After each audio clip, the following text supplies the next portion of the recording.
counts. Everything counts. Well, yes, and in Sabre, not only will points with the end of the blade count, but also any slashing cuts with the side of the blade. Sabre is a weapon that was developed for the cavalry, and when people started fighting each other with swords on horseback, just poking at each other wasn't really efficient, but slashing sure was.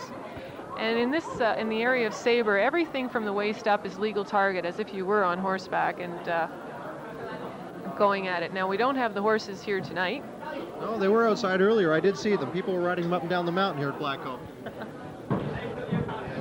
Well, Carol, that's been great. Thank you very much for assisting me with the women's individual épée. Carol Corral, VP, Administrator, thank you very, very much. You did a great job. Oh, thank you. It was a pleasure. Thank you. That was great. Now you're professional. Follow me? No, not at all. Now I'm going to find something for Sabre. Okay. Yeah, I'll ask your shade. Carl is over 21. How much over 21? And he's going to stick to that story, ladies and gentlemen. And he's a personnel and training manager. He won the team bronze medal in this event in 1986 in Cardiff. Second member of the team is Mr. Stuart Evans. Stuart.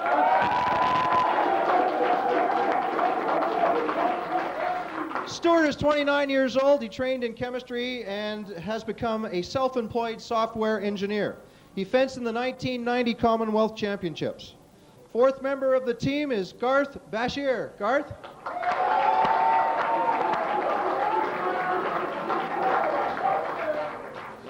Garth is definitely under 21. He's actually 18 and is a medical student in London. He represented the UK in the World Youth Championships in Mexico earlier this year, and he is the current Welsh Sabre champion. The final member of the team, Mr. Ian Skitt.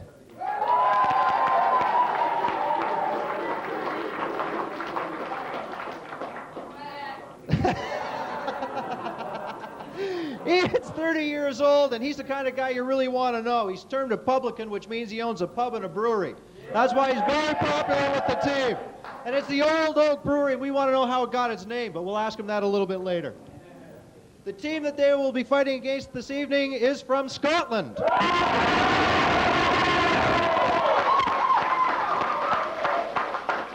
First member of the team, Mr. Michael Honeyman.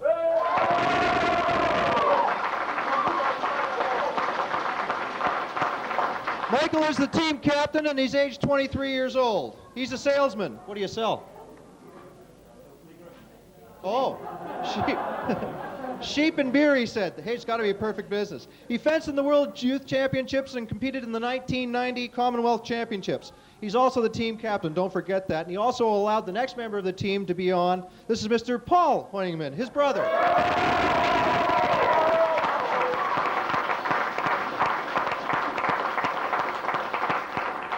Paul is the older brother. He's 1 year older. He's 24. And he also is a little bit higher up in the sales management team, so he's done very well for himself. He is the first home-based Scot to have represented the UK at the Sabre at the World Championships. He is fencing here in his second Commonwealth Championships. Earlier this week, he won the individual silver medal.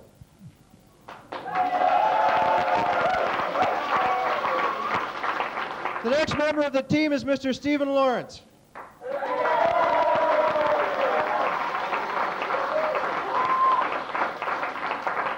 Stephen is 29 years old and is an accountant in London. He fenced in the 1990 Commonwealth Championships.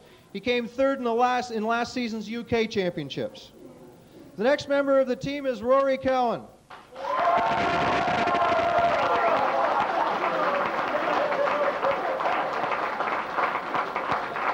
Rory is a 21-year-old law student at Dundee University. He reached the final of the individual Sabre championships at these championships in 1990, when he would appear to have been 17. What do you mean by appear to have been 17? There's got to be some kind of in-joke going back there, that's for sure. The final member of the team is Mr. Paul Norman.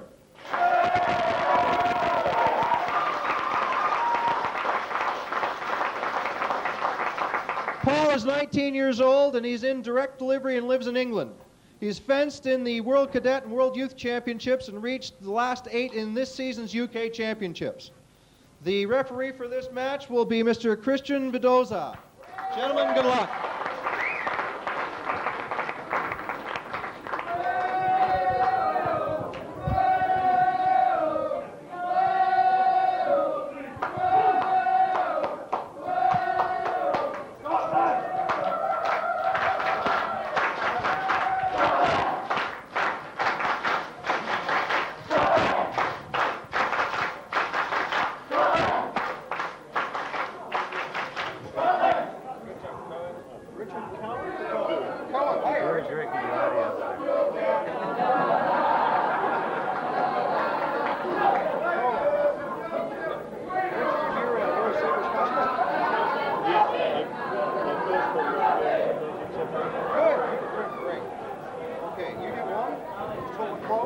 How much do you want me to see? As much as you want to talk about.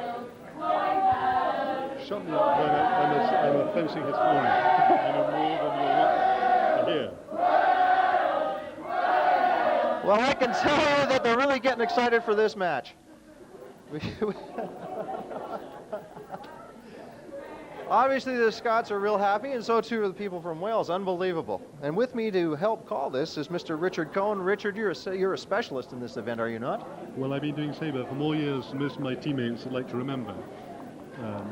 My first attendance in the championships when they were in Edinburgh in 1970, and I was fencing earlier today for Northern Ireland. Well, Richard, there's a big difference, of course, between this event. This is a team event. There are basically 3 members that will go a total of 4 minutes each individual, and they will compete against everybody. Is that not true? That's right. So it's 9 fights, and it's the first team to reach five victories. And the difference between what we have just witnessed, which was épée, where of course you have to score with the tip, Sabre is more slash and grab and poke and anything above the waist. Is that true? That's how you score? About the hips. It comes really from the Hungarian cavalry sabre, and that's where it gets its target. And you can hit with the point. You'll see probably quite a few point hits, but it's really a slashing weapon. People say that makes extroverts take up sabre rather than épée, which takes the introverts. Well, one of the interesting things of this event is because there are 3 members that will be fighting a total of 9 matches maximum, the individual event only goes up to 5 points, so it's the first one to 5, and we haven't really sort of watched these guys go. Is that something that happens fairly quickly? Well, sabre happens more quickly than any other weapon because it's a slashing weapon. Hits arrive more quickly. But today, it seems some amazingly close matches. In fact, Wales, with a rank outsiders, have done terribly well to reach the final. They really helped each other. You can hear from the crowd. Well, we have Scotland over on our right, and we have Wales on our left. And on the left is Gareth Bashir, whose older brother competed on the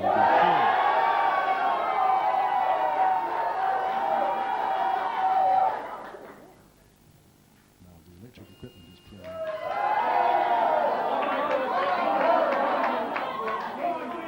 And the Scotsman think he's hit a roll, but it didn't register, so the Welshman's taken the first hit.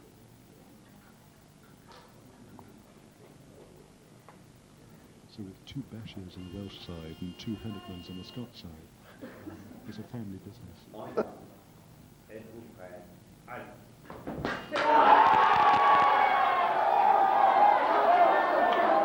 This is a very fast event. They don't waste any time, do they? Sure don't. And then you saw the Welshman's attack being mal-parried. It arrived through the Scotsman's parry. Christian, when you're standing looking at your opponent, it almost seems like run and whack.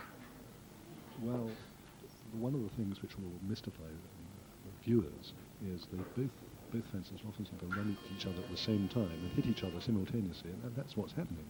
And they've got to have a clear right of way or make your opponent miss completely before a hit can be registered. Okay, and we have the gentleman from Wales ahead 2-0. That's right. You see, they did a simultaneous attack just then, and it's really wearing down, trying to get the tactical upper hand.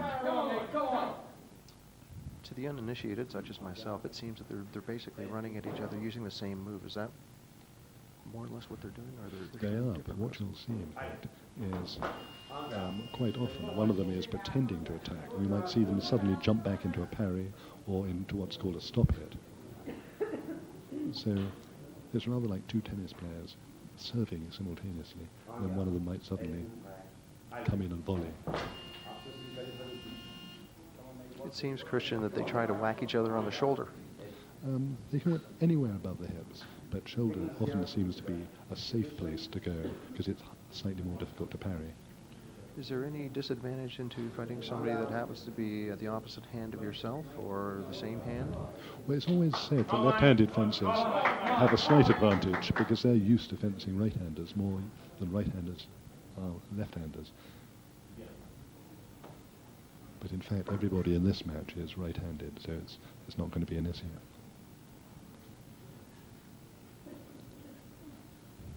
Now, is this typical, trying to get these weapons organized here? Is this typical of what could take place in Sabre? Because, of course, they do seem to be whacking a little harder. And it looks, they've both changed their swords. No, you saw exactly that was just what I was talking about. The Scotsman started to make an attack and drew back and did a very nice parry riposte. But that was a tactic that was successful because of these double actions leading up to it. Now, unlike Ape, if they both hit at the same time simultaneously, there's no point scored for either side. No, they actually tried to bring that rule in at the beginning of this season, and in one of the big competitions in Athens, the fencers staged a walkout. They wouldn't have it. Well, I can understand that. I mean, it's only up to 5, especially in the team event, and it could be Now, you saw there, the Welshman did an attack, and he had the right of attack, and although the Scotsman arrived at the same time, he was out of time, and the Welshman therefore took a 3-1 lead. Incidentally, it may look as if they're hurting each other, and I've certainly taken off my jacket at the end of the day. I have wheels all the way down my body, but you don't notice it at the time. Well, Welshman's now ahead 3-2, and we've really not gone very far. That's a very nice hit by the Welshman, because on the Scotsman's advance, he did a beat attack on the Scotsman's blade, and then hit off it. Now, you heard somebody say sensor. Inside or attached to the handle of each fencer's weapon is a small sensor which registers the hits and helps the electrical equipment to work. But it's very sensitive, and if it goes wrong, you'll see the white invalid lights come up. And you can call for a change on it at any time? Anytime. Unless it's halfway through your opponent's attack. I'd be yelling change, hey. There's the sensor again. I'm sure he'll want to change it. Oh, I'm sorry, what happened there, Christian? Well, the white light came up, and I think it's because the equipment, and I think it is specifically the sensor, is not working properly. And I don't know whether he'll change it or whether he says it's his opponent's sword that's not registering properly. Oh, It's sad because you often go through a championship without any electrical fault coming up at all. Mm-hmm. Well, of course, the venue, is down here at the base of Blackcomb, and I know a lot of the stuff has been brought down. It's portable. It stays here, and there's a lot of movement, and anything can happen to these things. It's a wire, basically, a very thin wire that goes through there. So it could malfunction and bend and run, and I can appreciate how you could have a small amount of malfunctioning in the equipment. Of course, you may remember in 1976, somebody hollowed out their épée on Onishenko at the Montreal Olympics. So there's more malfunctioning than you might dream of. Mm-hmm. He was a pentathlete who was sent home for cheating. For cheating, correct. Well, if it's 4-2 down, it gives him the chance to work out a strategy. Sure. Well, we're all set to go again, so Christian, you can help call this.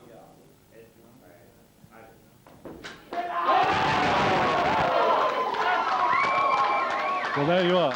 He went to go into the double action, drew back, and did a lovely parry riposte. Another double. They'll both be trying to set each other up, either to go back or to do a parry.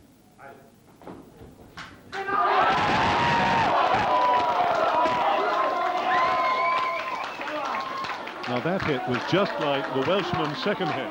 He went back, beat the blade and hit off it. It's 4-all. And of course, it's up to 5, so whoever gets the next point wins this particular portion of the match. The last hit is known as La Belle, La Belle. the beautiful one. Of course. That's the final coup de grace, is it? I think we got a coup de food here.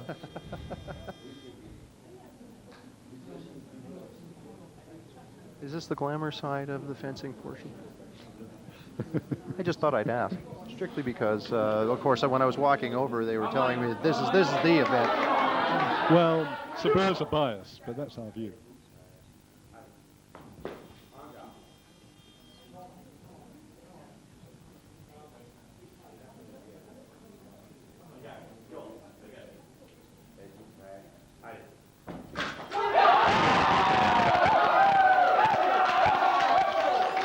Now that time you had the Welshman going back to parry and the Scotsman being caught.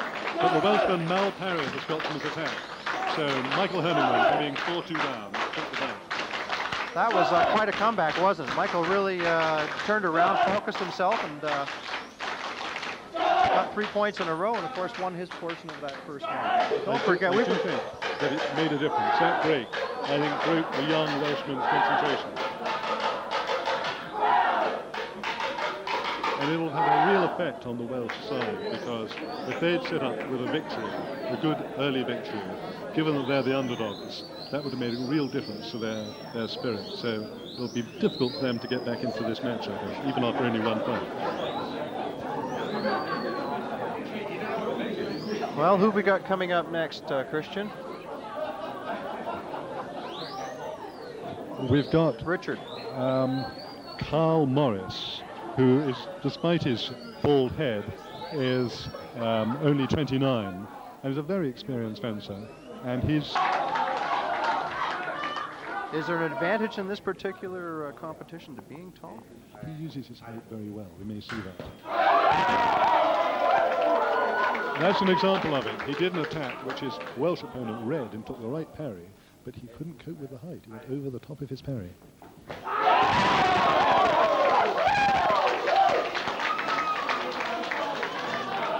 The Welshman took the parry too early then, allowing Cowans to change his line. That was a very good move. Well, the attack failed because Carl Morris took a step back, and he had then the right to counterattack.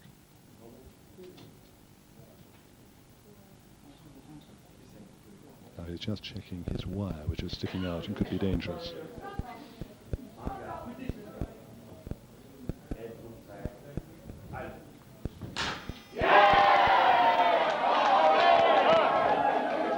That was not luck. There's only one light. Carl Morris blocked out Cowan's hit. Carl Morris wasn't quite sure whether to do a double action or to go into the parry, and during that pause, Cowan's attack arrived. They both muddled the timing. There was nothing to choose between them there. No hit. Now, they have a head clip running from their electric lame jacket and is attached to the mask to make sure the mask registers valid hits. Now that wire's back out again. Yeah, the president should stop that. We'll see if he does.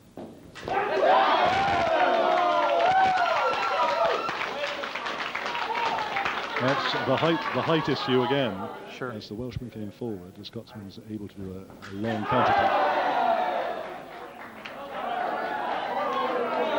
Well, the match is now 4-3, of course, for Scotland, and if he scored, this is Scotland. You said is slightly favored in this particular. They event? were always reckoned to be the likely finalists. Most probably against England. So you had 3 hits out of 5 there, really, with Cowans using his height to score. Right.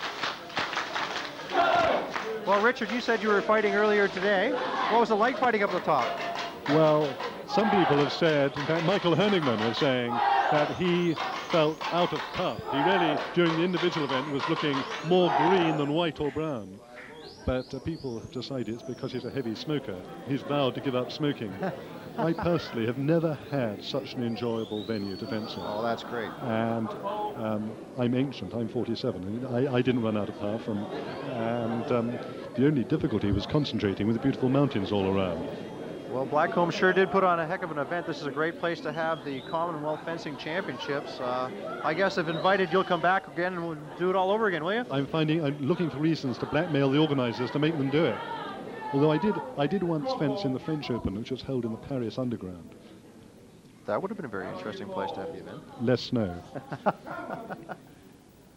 Now we've got Paul Henigman against Stuart Evans. And the Welsh today really were on a high. They beat England 5-2, which was really against the run of play. They had a very good match, winning 5-4 against Canada, who had the Commonwealth individual gold medalist. And Stuart Evans probably has the best record of the three fencers. He's been performing extremely well. But they're 2-0 down, so they'll need to do something this bout.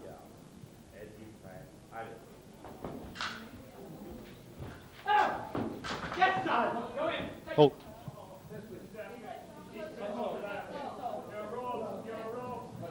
Now the back clip, which makes the whole box function, had come off Stuart Evans' jacket. So if he had been hit by Paul Henigman, it wouldn't have registered. Well, Paul called that actually very quickly, so he must have either one felt he hit or made the touch, or he noticed the wire disconnect and. Oh, see, we're back in biz now again. I doubt if he would have seen it. He knew. He knew he hit. Yeah. That's an unfortunate situation.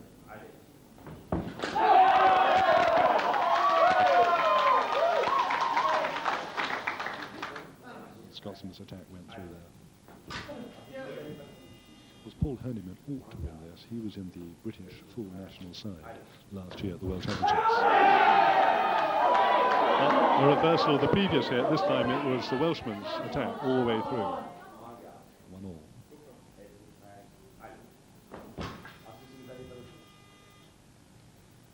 Interestingly, Paul Henigman was a very good rugby player in his youth, representing Scotland under 18s.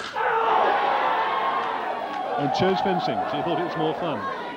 Well, sure, you get to whack the heck out of the guy with a piece of metal. I can understand why I'd rather do that than rugby. But he was captain of the under 18 side, playing fly half. His scrum half is now the Scotland scrum half. So it shows you how good he was. But he's still at 2-2 here.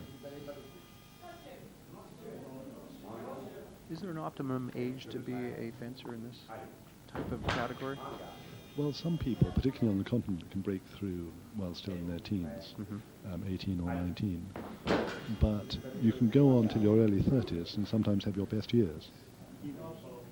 Now, I guess there was an apology. I guess he stepped on his foot. It can happen. It's very painful, let me tell you. That's a very nice hit. That's Paul Henigman's taken a 3-2 lead with that parry pass.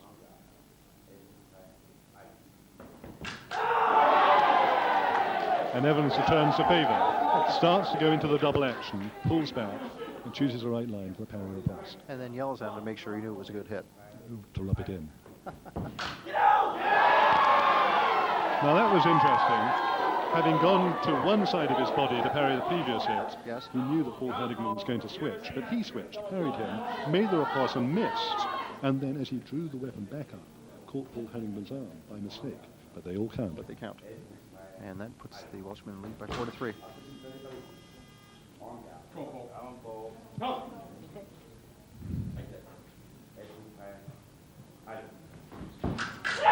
Yes, we've done it again. Really good defence. And it does take courage when you've got somebody doing a flat-out attack against you to go back and take a straight parry. And he did it 3 times. Well, that puts the match now at 2-1 for Scotland over Wales.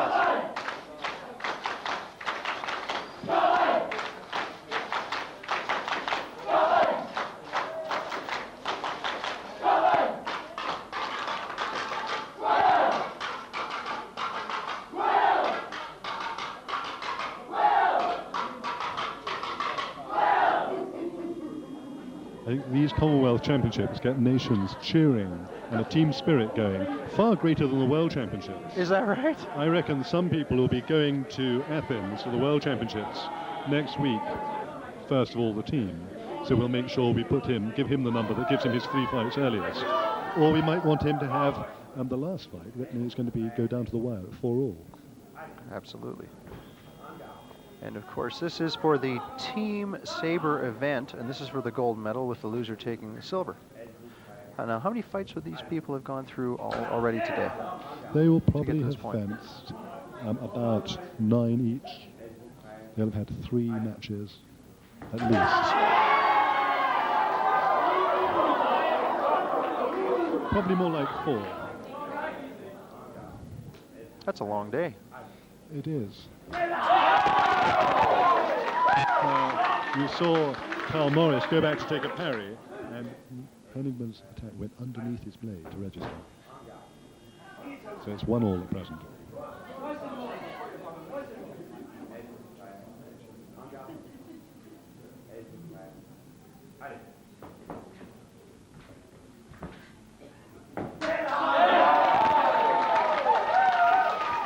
Again, that was bad luck because Morris chose the right parry to make, but he just malparried, and you can see the light went up immediately.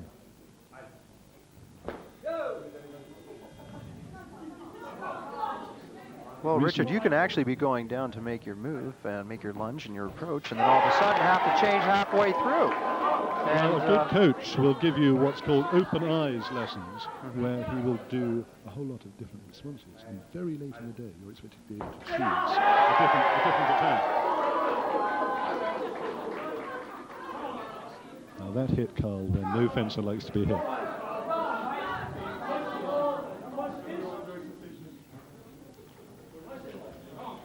Well, Wales is in the lead. You know, we've only gone through basically, what, about 20-something seconds in this match? We've had 5 hits. Now, this is interesting. Michael Hennigman went forward, wanting to get the counterattack, got it and riposted off it, not realizing he'd malparried. That's why he's looking rather aghast. He didn't realize that immediately the counterattack got through.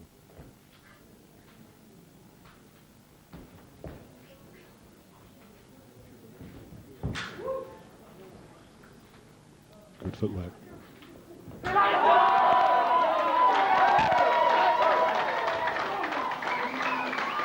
That was probably the best hit in the match so far. Really nice footwork, which is what Sabre's all about.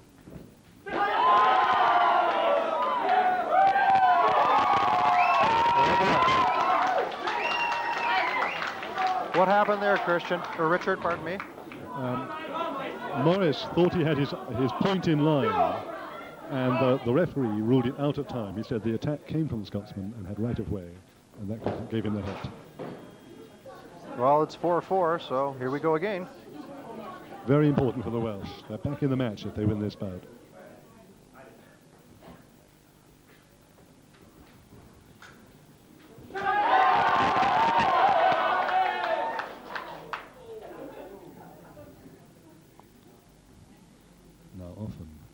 Fencers will take their masks off or say, hooray, I got the hit, simply to intimidate and to influence the referee. I think there's a bit of that there. I see.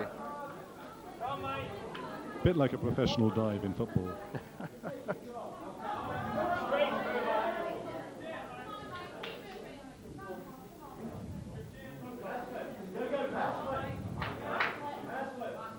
Did Michael really believe that he'd had that last hit? Who knows? Ah. But for sure, making it look as if he'd been robbed couldn't have done him any harm. But a good referee, such as Christian here, he knows what fencers get up to.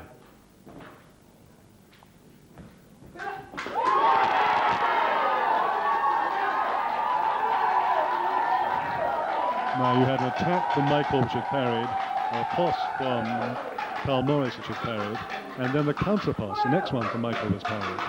What's interesting is he then lost the clip from his sabre, and the referee says it was parried even though you lost your clip. I think the second toss was home and dry. So the Welsh are back in the game, 2-all. 2-all. And that ties out what I was saying about the Welsh team spirit. In normal ways, Michael Hennigman is knocking at the door of the England team. He was ranked number 6, I think, in the year of the Barcelona Olympics. Just missed out by a couple of places.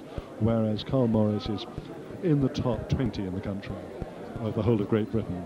But at the Commonwealth Games, with a whole team pushing you on, it evens things out tremendously.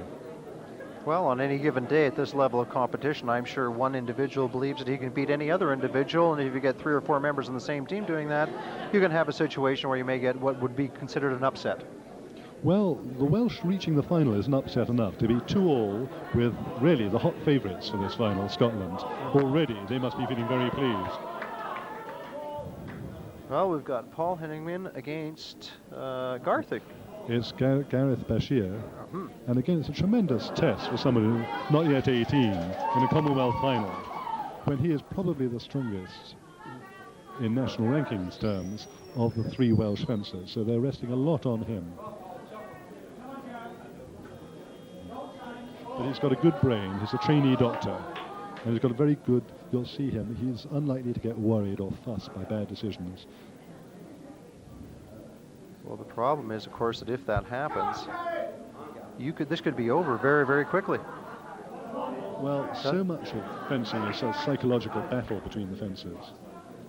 A lot of the takers off the mask and the delays and so on is all psychological one-upmanship.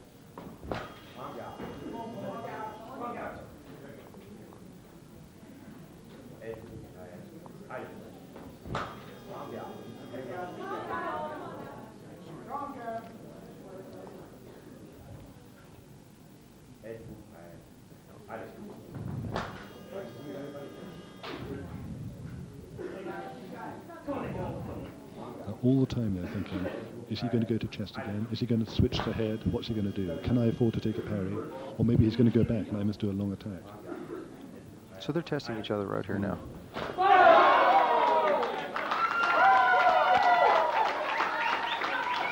That looked like basically Paul faked to one side and moved right over. And what he did is he stepped back so that Bashir's attack fell short, and he then took up with a counterattack. He reckoned that Gareth Bashir was not going to do a very long. That's one of his favourite hits. He reckons the attacker is going to fall short, and he goes for his opponent's arm. He needs pinpoint accuracy to get those.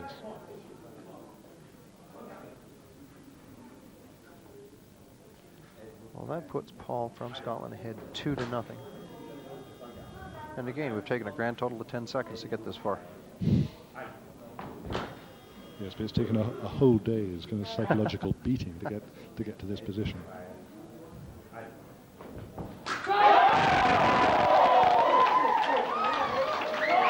And you can actually build on your previous success. You see, Gareth Bashir was scared about that counterattack and didn't want to commit himself to an attack, and therefore he held back.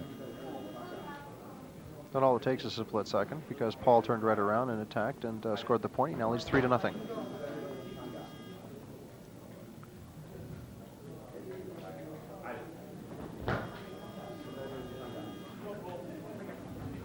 Richard, a lot of this is this a lot of this predetermined as to how you're going to make an attack? Again, a counterattack in time. Well, obviously, people have fenced each other before, and they know their relative strengths and weaknesses. We don't know how people are going to fence on the night. But there's a 5-0 victory to Paul there. That was quite an he was overwhelming on that side. He did. I mean, I do think that's the second fight where we've seen Gareth Bashir overcome a bit by the occasion, I think.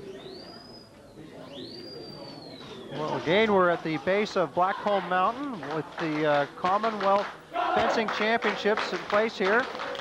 This is the gold medal event for the team Sabre. And Sabre, Richard, is something where you can run by and hit the man. You can slash him, you can poke him, but it's got to be from the hips above. Everything above the hips, that's right. Again, the format is the best of 9, so whoever gets to 5 first, and the combatants battle for 4 minutes. They have, it's stop time, of course, and it's the first one who scores 5 hits. The bouts will run simply to the first team to get to 5. once they've reached 5, it's over. Correct. They won't fence the rest of the bouts. So you could win 5-0 and leave four bouts unfought. In fact, that happened earlier today when Canada, playing England for the fight-off, the bronze medal, against all the odds, won 5-0, and the England team didn't know what had hit them. Really?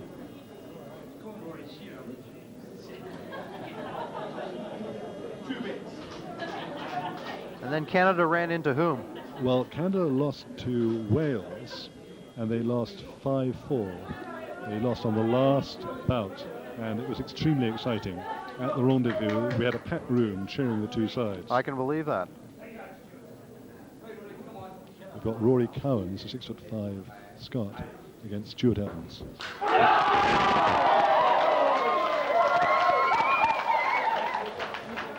And he really is a powerhouse. And again, you saw his height and speed. Rory looks like he doesn't know anything below the head. As he came forward then, Stuart Evans did a perfectly timed counterattack. That's 1-1.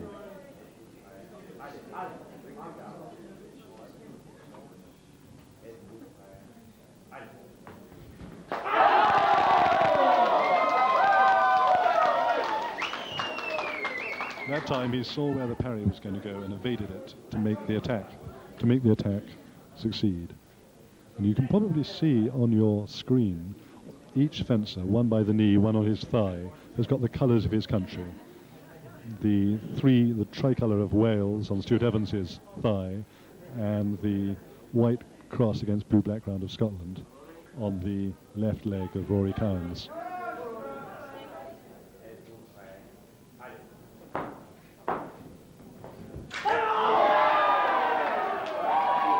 Another very nice counterattack from Stuart. And that thumping of the ground with his foot was to try to get Rory Cowans not sure whether he's going to go back or forward and muck up his timing, which it did. And that's why it's now tied 2-2.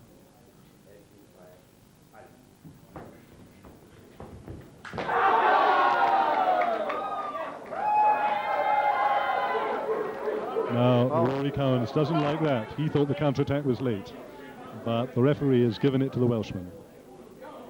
Very important fight for Wales, yes.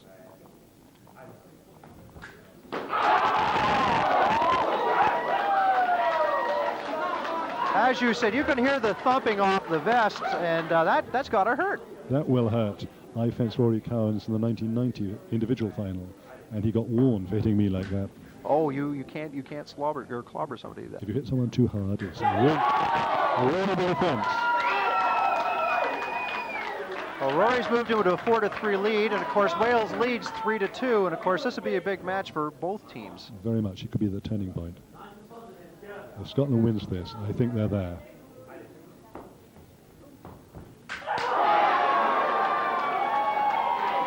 Yes, again, good distance by the Welshman. He made Rory Cowans' attack fall short, and his counter-attack clinched the hit.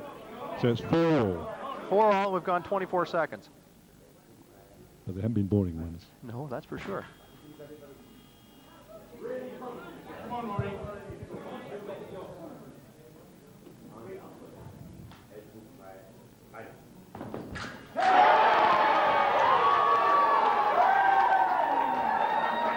Now, you're not meant to take your mask off until the referee has awarded the hit.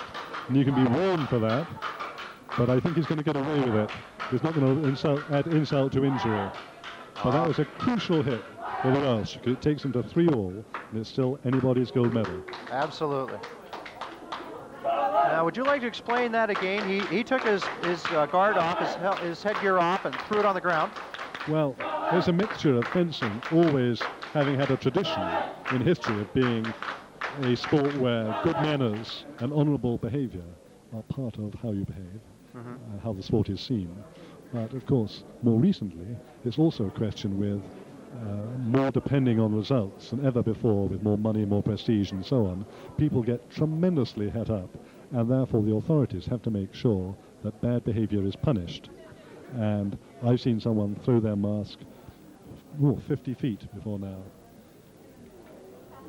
In fact, one fencer recently in a competition, was so annoyed at having lost, he jumped on his mask. This is an international competition this year. Jumped on his mask and kicked it across the room, which is terrible behaviour. He then realised he'd been jumping on his opponent's mask, not his. Oh my. And this is where, of course, the actual order of fights, the order of when your best man, second best man, weakest man are going to appear, can be a crucial element. Now, when your coach sets this up, does he hand a sheet into the referee so that we know when the order is going to be? And 1, 2, 3 for one team, 4, 5, 6 for the other. Right. And then the other team doesn't see the order of their opponents. Okay. So you've got to guess what they're going to be up to. Okay. Now Now, I again, believe this is Michael, is it not? No, this is Paul Paul, sorry. Hennigman, the older one.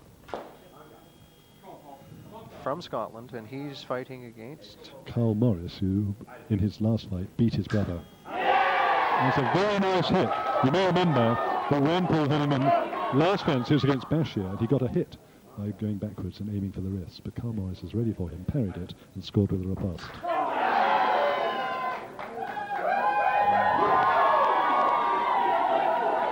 Off comes the mask. It should be a warning. It should be a warning, but the referee is not giving it. Paul Hennigman thought the counterattack was out of time. I think wrongly. I think the referee was totally right. Morris's counterattack was well timed and has taken him into a 2-0 lead.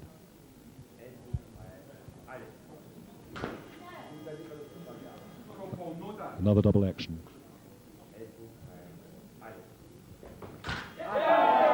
Now that was a replay, slightly different to the previous hit.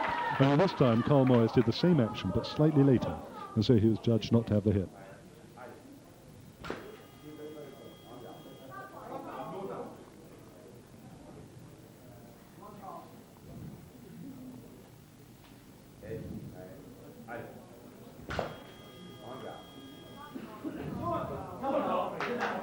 Well, the timekeeper's getting a workout. We've gone 8 seconds. 2-1 for Wales.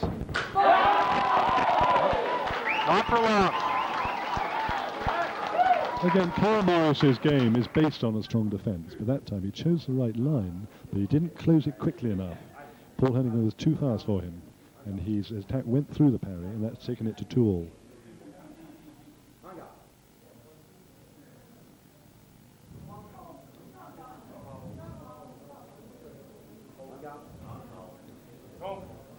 They may have been fencing only for seconds, but believe me, they'll be tired by the end of this match. Research has shown recently that fencing is one of the most demanding of all sports in terms of what it takes out of your body.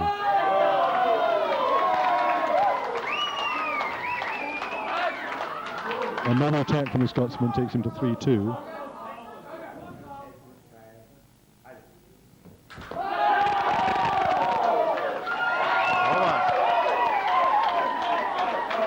Now that's a questionable decision because the Welshman thought he did an early parry hit and the referee said, no, you were parried.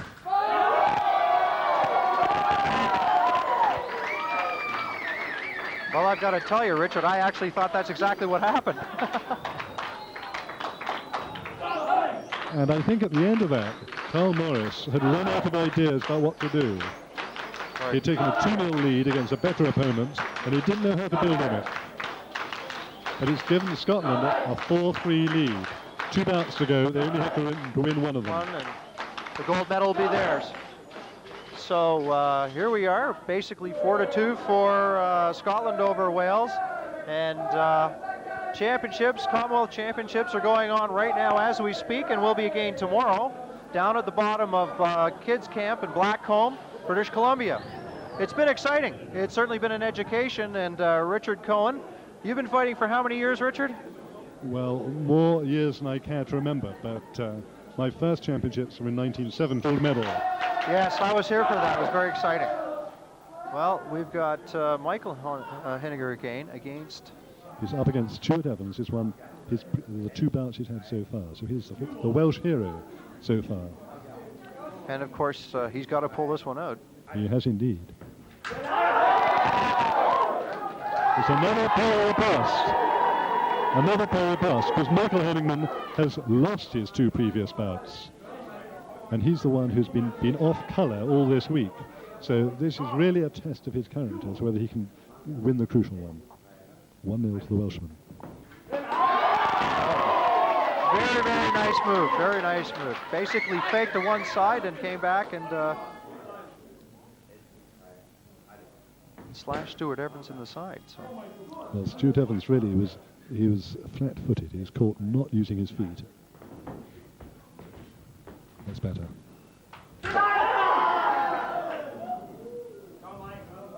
That was given as a simultaneous attack. I'm sure both sides thought they had the hit there.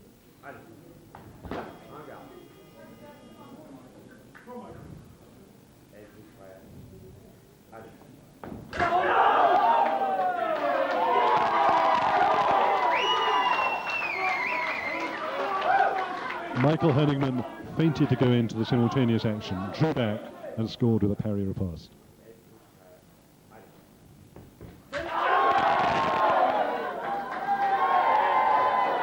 Now that was interesting. I think Michael Henigman saw that Stuart Evans had taken a parry, but he was too committed to change. And Stuart Evans just managed to meet his blade and make it tall.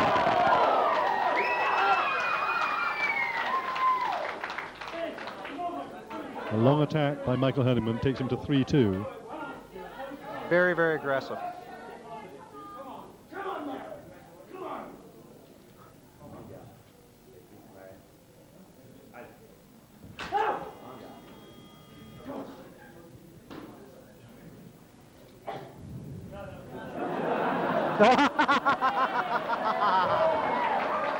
What he's done, taking the mickey, is he put his clip, both sides of the clip on the mask, which of course means it wouldn't register. Well, I guess you try anything at this point. You bet, he needs to. 3-2, and that's Scotland leading Wales, and they're ahead in the match 4-2. 4-3. 4-3. I stand corrected. That's correct.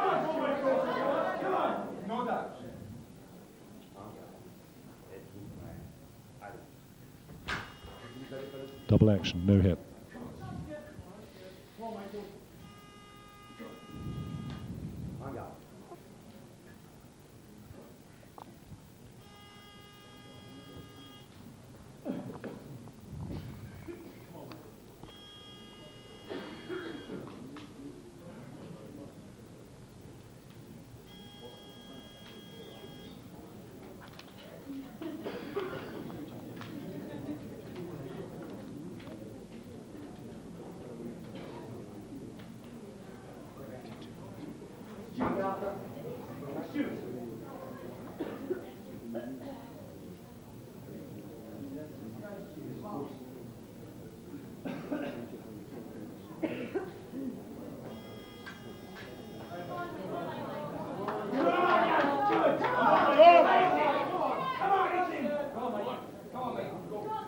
Two.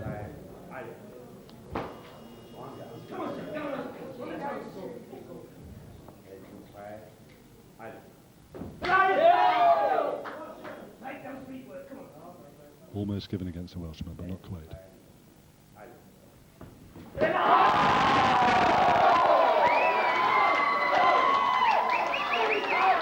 That was a big hit. One more hit and Scotland take the gold. Is Stuart Evans going to try and parry a post again?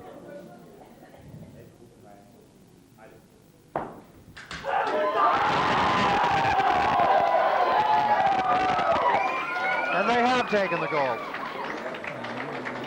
Although Scotland was favored, Richard, so I guess the results, Wales put up a heck of a fight. Everybody will know that the Welsh performed out of their skins today. They'll be obviously immensely disappointed, but they know they've done very well.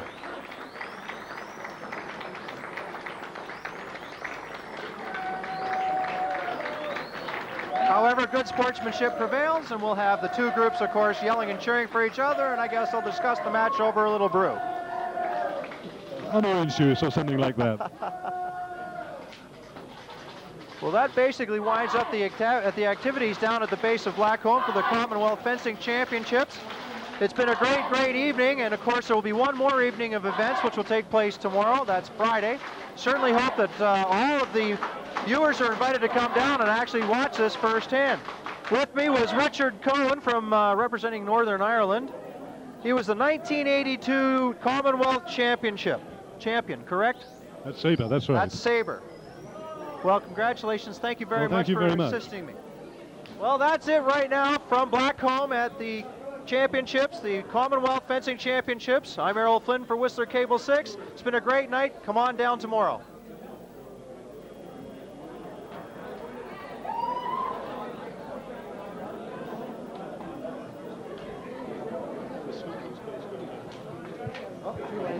Sorry. Well, thank you very, very much. I appreciated it. You can come back and help us some other time.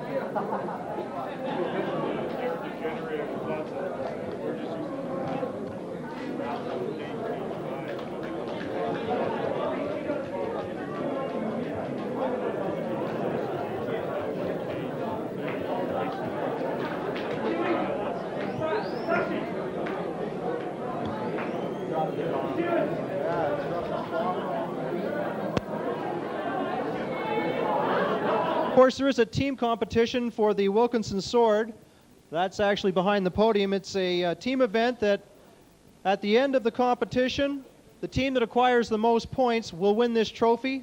It has been held in Canada for the last 2 years. Guy Stanford is bringing it around to show you this particular trophy, and I think I'll take it home. Right now, Canada, at the end of day 4, is in the lead with 27 points. England is followed second very closely at 24. Scotland has 11. Hong Kong has 9. Wales has 6. And Australia has 3. And now for the women's épée. Please give a round of applause for our 1994 Commonwealth gold medal champion from England, Charlotte Reid.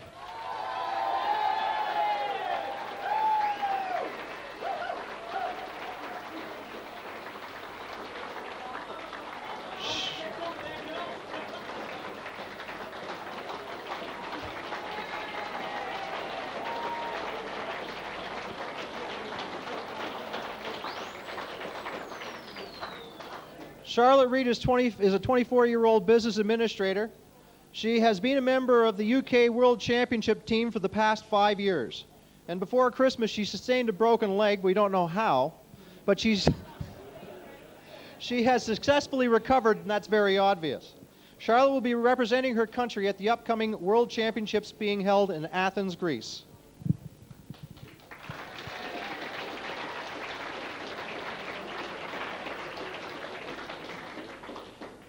Our silver medalist from Hong Kong, Ka Lee Ho.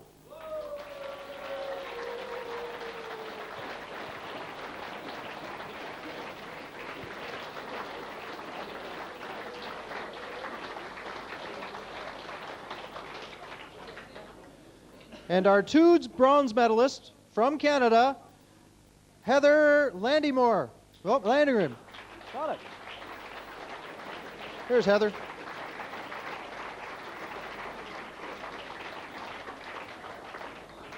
Our other bronze medalist from England, Carol Greenway.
Congratulations to you all. We will now have the playing of the national anthem of our gold medal champion.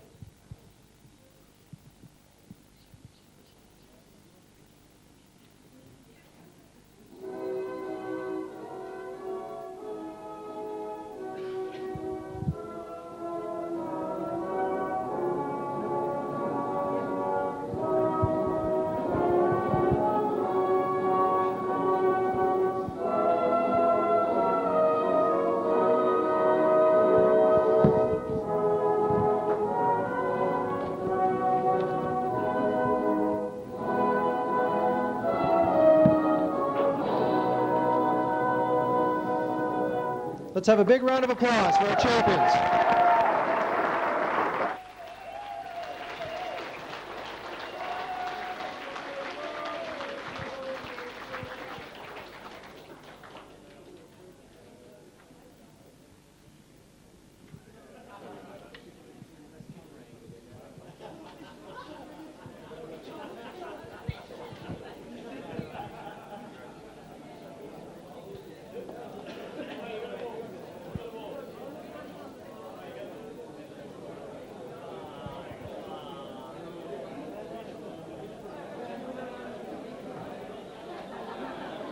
And now, we'd like to present our 3 medal winners for the men's team Sabre event.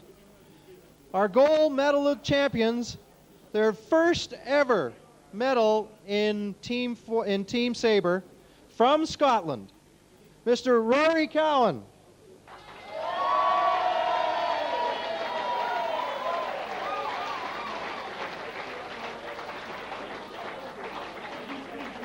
Mr. Michael Hellingman.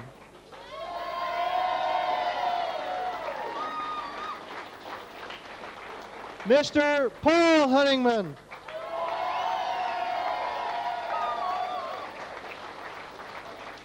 And Mr. Stephen Lawrence. Last but not least, Mr. Paul Norman.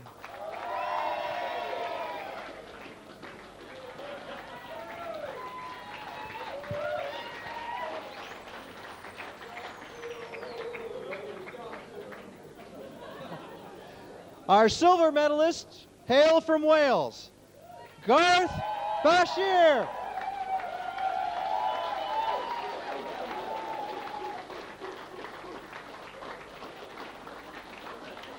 Mr. Stuart Evans.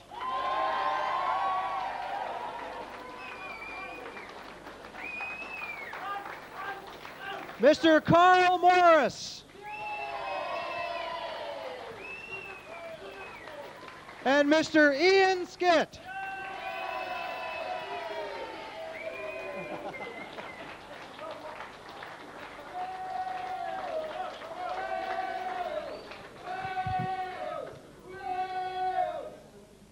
And our bronze medalist from Canada, Florian Frederick.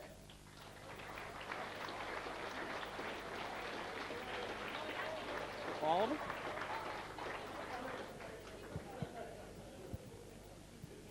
Boy, he was fast out there. Very short, but very fast. Mr. Leszek Nowosielski.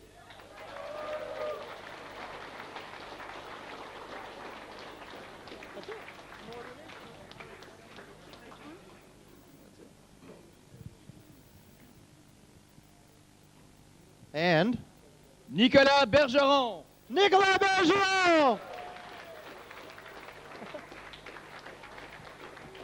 Congratulations.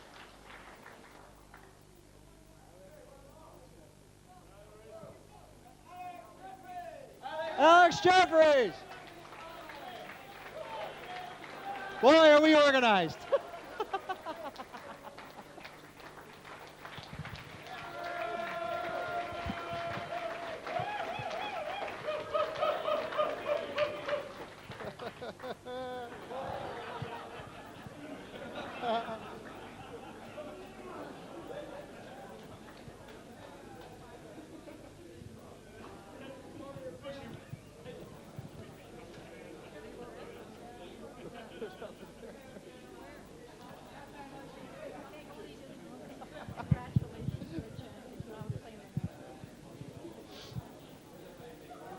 Who's giving up the medal? We got one more guy. Young!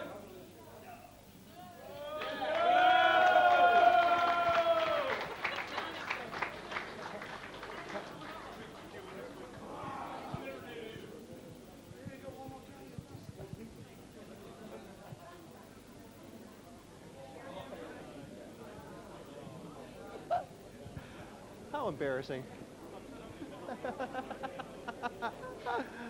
Oh, thank God there's not 70 million people.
Congratulations to all of our medal winners and all the participants in the men's team Sabre event.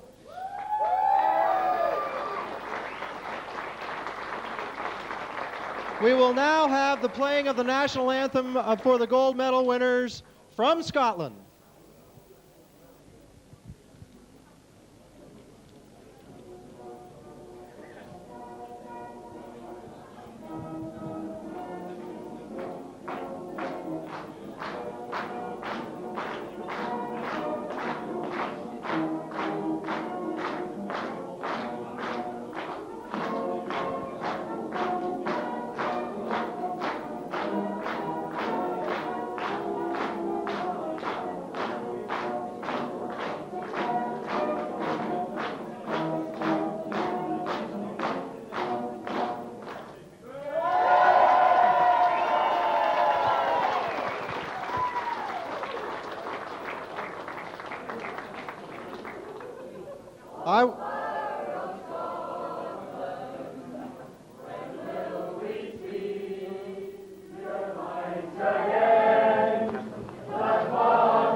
Ladies and gentlemen, I'd like to take this time to thank our judges and our officials for the successful running of today's event. I would also like to remind everyone that tomorrow's events will be the men's team épée and the women's team épée, with the gala medal bouts taking place at 6 p.m. We hope to see you all there. We will now end with the singing of the playing of God Save the Queen.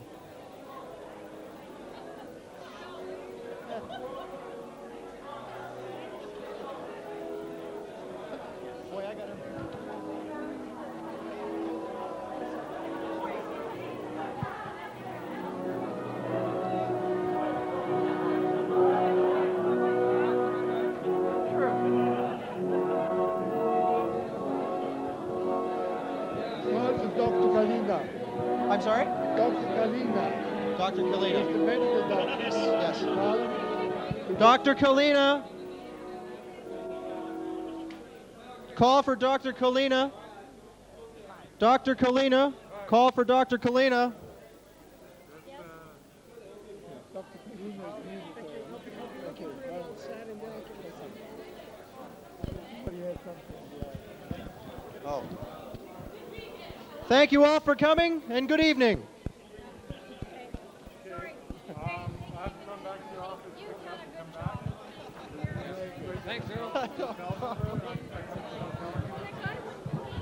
Oh, it's okay. I'm not. That was kind of funny, actually. You win again.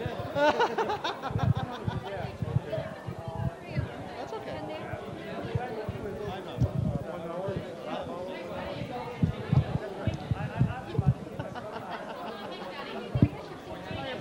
Oh boy. Oops, I gave the wrong one. There we go. Okay. Oh, gee whiz.